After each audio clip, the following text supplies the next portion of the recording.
the veteran who learned to walk again. Hook, doctors said he'd never stand, he ran a marathon instead. A comeback story that inspired millions. Section 1, the day everything changed. Staff Sergeant Daniel Brooks had survived countless missions overseas, but nothing prepared him for the explosion that tore through his convoy on a scorching August morning. In a single flash of fire and metal, everything went dark.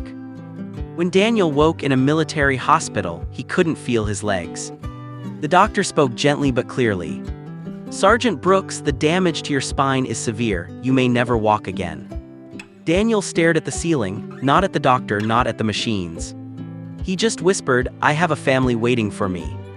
His wife Emily held his hand, tears slipping silently down her face. He squeezed her fingers weakly. "Don't count me out yet."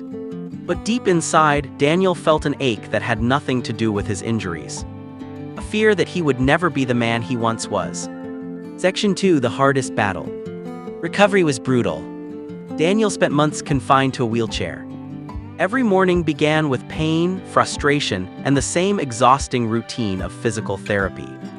He fell. He failed. He wanted to give up more times than he admitted. But his physical therapist, Marcus, refused to let him surrender.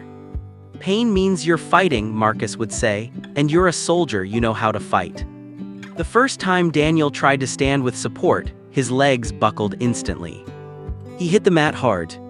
But he got back up. Each day brought tiny victories, an extra second of balance, one more step between the bars, a little more strength in muscles that had forgotten how to work. Emily taped encouraging notes to his hospital wall. "You're stronger than yesterday. One step at a time. I believe in you." Slowly, inch by inch, day by day, Daniel's body began to respond. Section 3, the turning point. After a year of grueling therapy, Daniel took 5 unassisted steps. 5. He cried. Emily cried. Even Marcus wiped away a tear. But Daniel wasn't satisfied with steps. He wanted distance. He wanted movement. He wanted his life back. One night, unable to sleep, Daniel watched a video of a marathon online. Thousands of runners pushing themselves beyond their limits. Something ignited inside him.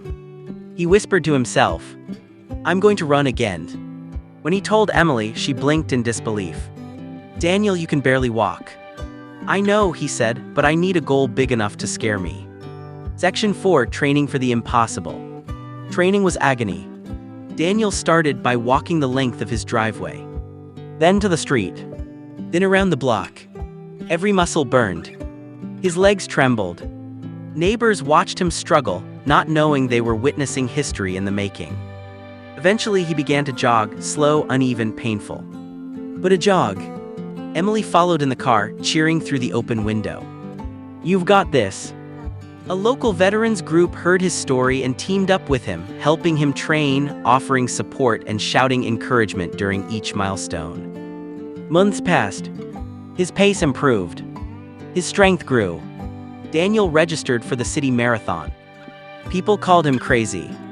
He called it his mission. Section 5, the marathon. The morning of the race, Daniel stood at the starting line. Standing, something doctors said he'd never do again. He took a breath, adjusted his brace, and began running. Miles 110 were steady. Miles 11-20 were torture. By mile 22, he nearly collapsed. A fellow runner grabbed his arm. "You're finishing this," she said. So he pushed forward step after step, powered by grit, pain, and a heart that refused to quit. When Daniel crossed the finish line, the crowd erupted. Emily ran into his arms, sobbing. "You did it," she whispered. "No," Daniel said, "we did it." Section 6, his legacy. Daniel became a symbol of perseverance across the nation. Schools, veteran groups, and rehab centers shared his story. He didn't just walk again. He defied every prediction. Today, Daniel mentors injured veterans, telling them the same words Marcus once told him. "Pain means you're fighting, and as long as you're fighting, you're winning." Daniel Brooks, the veteran who learned to walk again, proved that the strongest battles are won long after the war is over.